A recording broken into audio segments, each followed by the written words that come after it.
Hi, I'm Chris Maragkakis of Simply Be Retreats and Therapies. I'm a life coach, therapist and podcaster. Welcome to Mindful Mutterings. Please like, share and subscribe. And as always, thanks for listening. Hi, thanks for joining me. So this week I've got another tool to put in your wellbeing toolkit, and this is the tool of being restful and of taking time to allow our bodies to relax and repair and renew, because rushing around and constantly having our brains stimulated is really not good for us. Our body and mind needs to rest and repair each day so that they can keep us well and cope effectively when something stressful comes along. And in our modern world, very few of us take the time to just sit and be still. You know, we've often got a phone in our hand or watching TV or multitasking because we feel there's so much to get done. And yet there is evidence to prove that multitasking actually makes everything seem longer and take longer and puts a phenomenal strain on the brain, which impacts on our well-being. So there is a lot of support to the idea that actually if you just complete one task at a time, your brain and your body can cope much better, because instead of having to quickly reroute all the neural pathways every time you jump from task to task, it can become absorbed in the one task it's doing and it gets a sense of satisfaction at completion. But I mean, being busy occasionally is good. It helps us to get things done, makes us feel productive, and short bursts of the stress chemicals that this produces when we're busy can be beneficial. But like stress, prolonged busyness can lead to anxiety and fatigue, overwhelm, and eventually illness of some kind.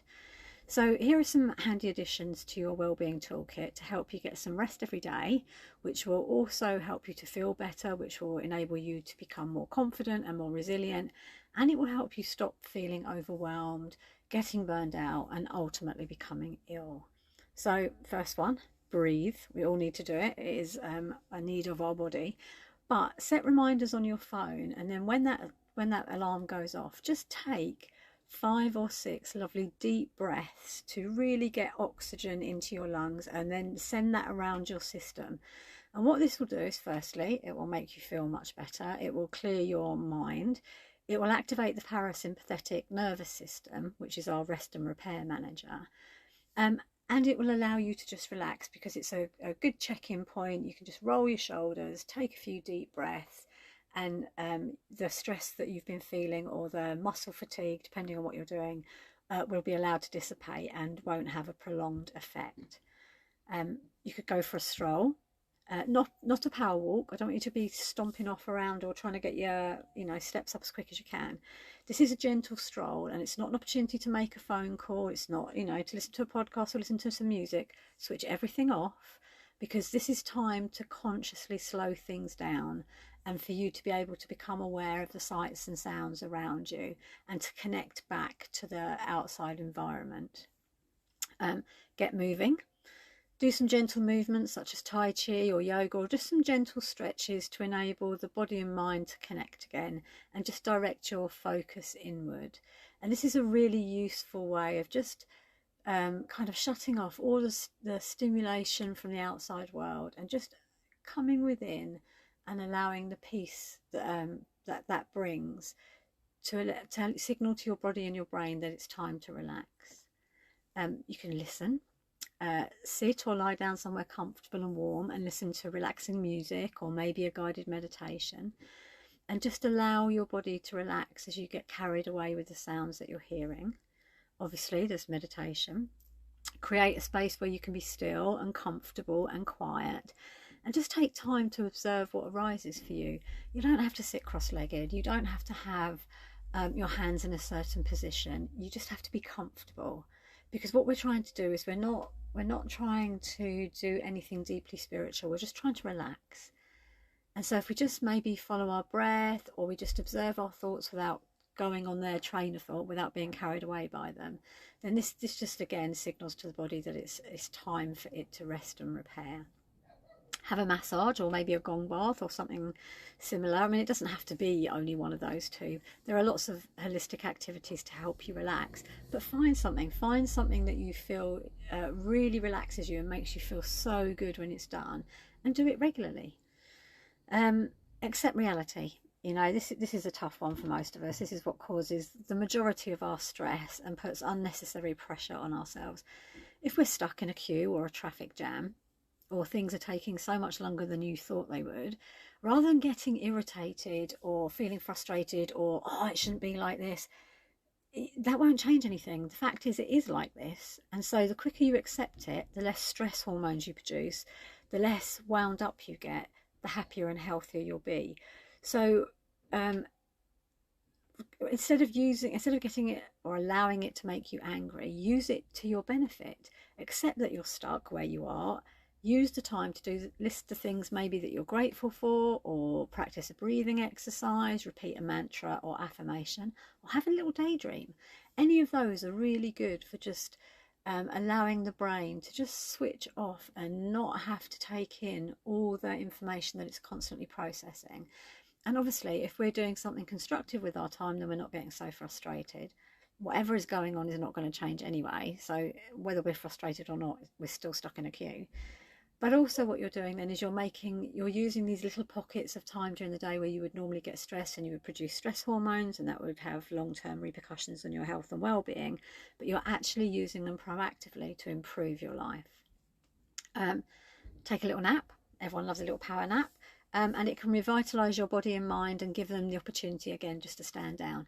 And not only that, if you have that little nap during the day, it means that when you're getting home from whatever it is that you're doing, I mean, not everyone can have a nap at work, obviously, but at the weekends or whatever, get in the habit of having a little power nap. And then what that means is that you can have a longer evening, you know, and that means that your free time suddenly becomes, or it feels that you've got more free time. You feel more relaxed at the weekend. So then when you go back to work on Mondays, or you go back to your daily routine, you feel like you've had a proper break and you're not constantly feeling exhausted and run down.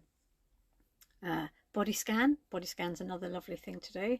It's really useful for two things. One, to pay attention to where in the body you're holding stress, and the other one is to enable your body to relax if you're struggling to unwind.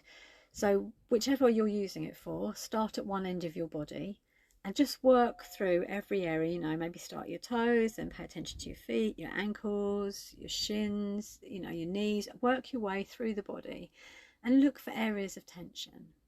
And then when you find an area of tension, direct the in-breath to that area and then focus on allowing that tension to go as you breathe out. And that's a really useful visualization that you can apply anywhere. If you're doing it because maybe you can't sleep, or you're feeling really uncomfortable and you just need to switch off, then maybe you could clench the muscles in that area and then physically allow them to relax, and that also has a relaxing effect.